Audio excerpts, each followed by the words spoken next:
Nevada's first choice for news. This is 8 News Now at 4.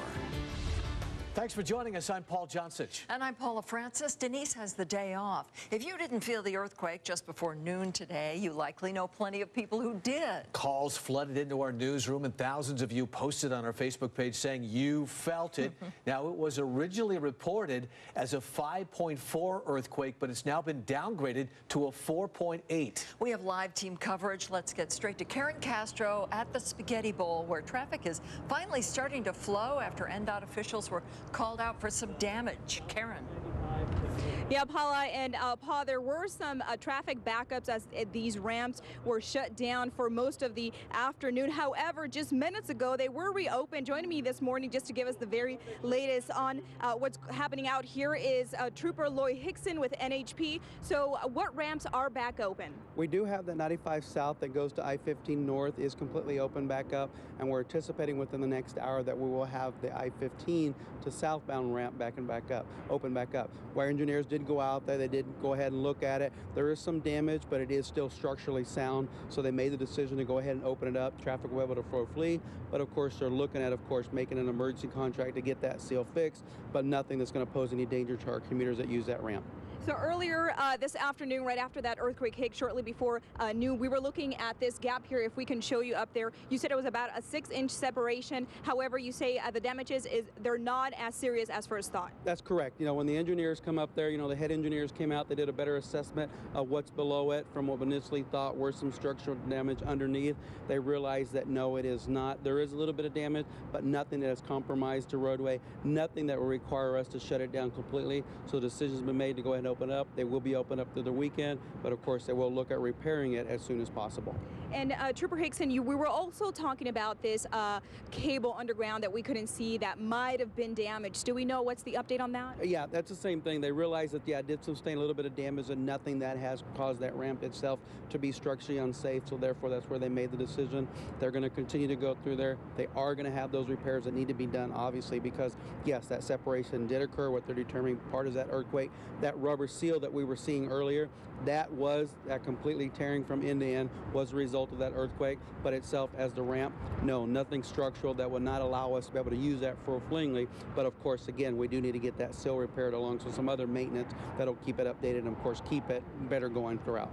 So temporary seal is on the ramp right now. Do we know when that might get permanently fixed? Well, they're looking at, of course, when they said they're going to do that emergency contract, they'll get a contractor to come in here. Of course, they'll do what they need to do, and from there, decide how long that will take. Looking at what they'll do. Usually it may be days. A lot of times what will happen is we do have a major thoroughfare like this that we see a lot of traffic. They'll make the repairs overnight to minimize the impact on any kind of traffic during the day.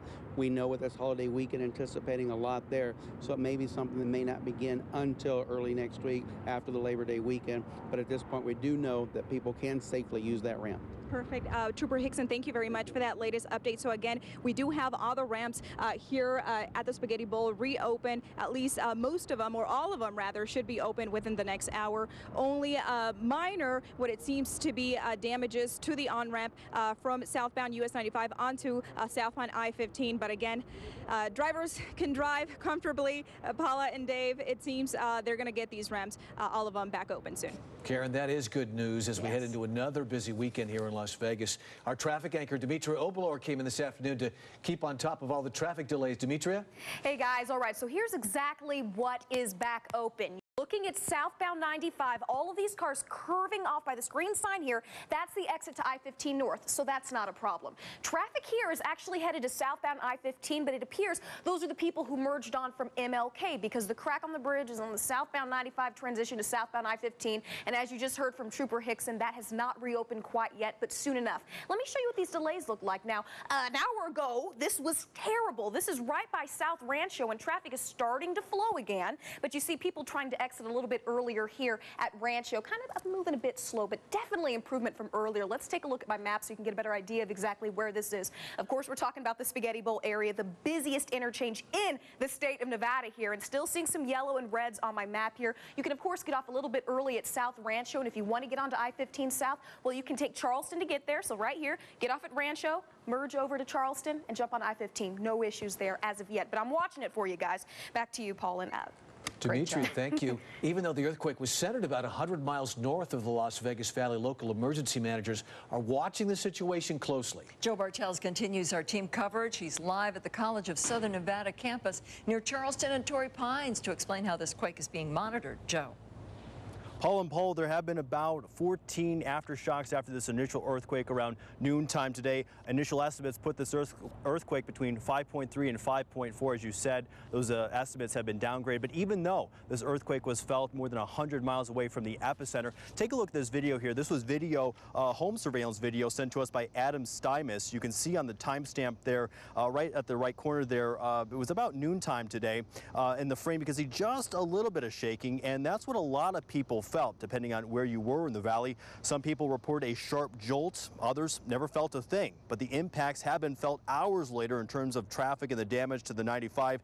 The United States Geological Survey says the quake happened just before noon local time. This was considered a shallow earthquake, which was less than 7 miles below the Earth's surface. It happened on a strike-slip fault, which is a common type of fault line about 125 miles north of the Las Vegas Valley. Turns out that the earthquake was shallow. The shallower an earthquake is, the more energy gets dissipated on the Earth's surface. And so if it was a deeper earthquake, we wouldn't feel it as much on the surface. We'd still detect it, but we wouldn't feel it.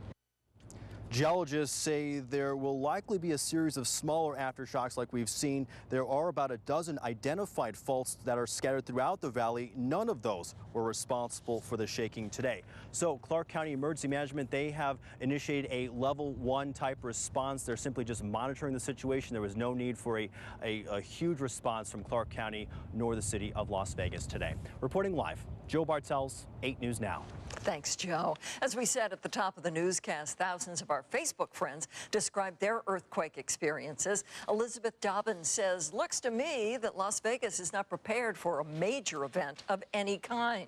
While Kevin Scott is worried about all the traffic, saying, as if we don't have enough road construction going on in this town, this will be a nightmare to repair, I'm sure. Fortunately, he was wrong. He also poked some fun at the quake, posting this picture showing a broken beer bottle with the caption, 2015 Las Vegas earthquake, we will recover.